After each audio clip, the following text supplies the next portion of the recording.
Ya pemirsa TVR Parlemen, sebagai informasi untuk Anda bahwa nanti pada 25 hingga 26 Juli 2024 akan dilaksanakan Indonesia Pacific Parliamentary Partnership di Jakarta atau IPPP. Dan di mana ini adalah kedua kalinya forum ini dilaksanakan dengan tujuan utama adalah peningkatan hubungan kerjasama atau membantu engagement Indonesia dengan tetangga-tetangganya terutama yang berada di kawasan Pasifik. Dan untuk membahas bagaimana kesiapan dalam pelaksanaan IPPP ini sudah bersama dengan saya Wakil Ketua dari BKSAP DPR RI Bapak Putu Supatmarudana. Dan Bapak, terima kasih atas waktunya dan kita langsung saja Bapak terkait dengan akan adanya gelaran IPPP ini. Bagaimana dukungan parlemen untuk meningkatkan hubungan kerjasama Indonesia dengan negara-negara Pasifik? Jadi kita ketahui memang parlemen atau DPR RI memprakarsai forum Parliamentary Partnership dengan Indonesia dengan negara Pasifik yang disebut dengan IPPP. Dan memang pada intinya ini adalah gelaran kedua. Memang awalnya gelaran ini dilakukan di tahun 2018 yang pada intinya ingin membangun satu engagement kembali, melanjutkan hubungan yang memang sempat mungkin kurang maksimal dilakukan, tentu untuk memulai kembali. Nah, IPPP ini atau Indonesia Pacific Parliamentary Partnership ini merupakan momen kedua untuk 2024. Yang pertama dulu membahas tentang human development dan maritime sustainability. Jadi bagaimana berhubungan dengan pembangunan manusia dan juga hubungannya dengan sustainabilitas daripada kelautan yang ada.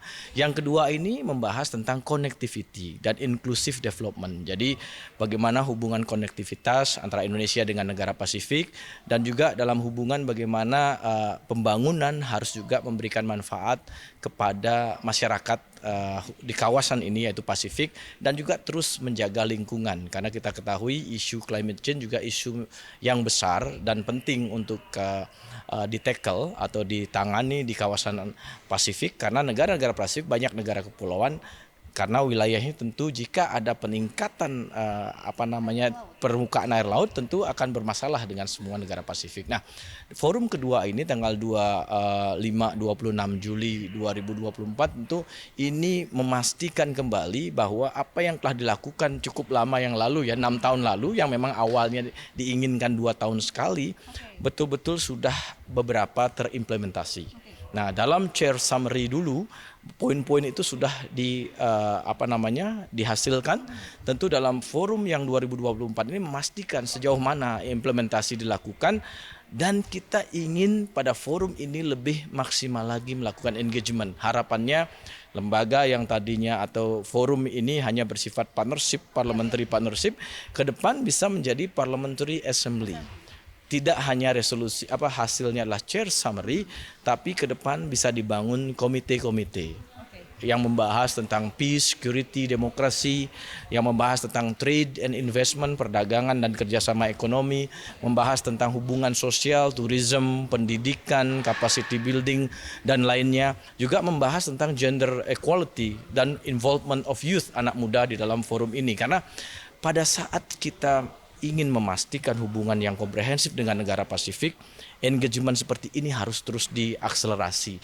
Parlemen hadir di sini untuk memastikan, membantu diplomasi first track yang dilakukan pemerintah. Karena kita ketahui pemerintah kan banyak fokusnya. Tapi parlemen justru ingin memastikan bahwa the most important thing atau hal yang terpenting juga adalah negara tetangga kita di kawasan Pasifik. Mungkin di ASEAN platformnya sudah jelas, ada ASEAN dan AIPA. Di Pasifik engagement kita belum kurang.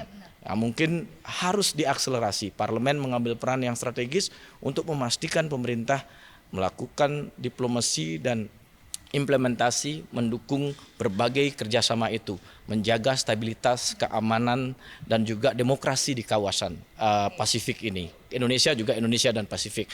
Jangan sampai kepentingan luar yang masuk. Menjaga stabilitas keamanan jalur Pasifik ini agar segala kepentingan kita bisa masuk dan jalur perdagangan dunia juga berjalan dengan baik untuk keuntungan kita semua. Nah, yang terakhir juga yang terpenting juga bagaimana menjaga isu ekonomi investasi, dan bagaimana kita mendukung negara-negara Pasifik untuk bisa bangkit, karena mereka pasti perlu bantuan dalam bidang misalnya institusi pendidikan kerjasama, vocational education, pendidikan vokasi, khususnya dalam bidang kelautan dan juga dalam bidang kepariwisataan. Baik, terima kasih Pak Putu, dan pemirsa, demikian tadi hasil wawancara kami dengan Pak Putu Supatmarudana, di mana kita tahu bahwa forum IPPP ini nantinya juga akan membahas mengenai kestabilan di daerah Asia Pasifik. Bukan hanya itu saja, akan dibahas juga mengenai bagaimana peningkatan engagement antara Indonesia dengan negara-negara tetangganya. Pak Putu, terima kasih atas waktunya, selamat melanjutkan tugasnya, dan pemirsa, sekian dari saya, kembali ke studio.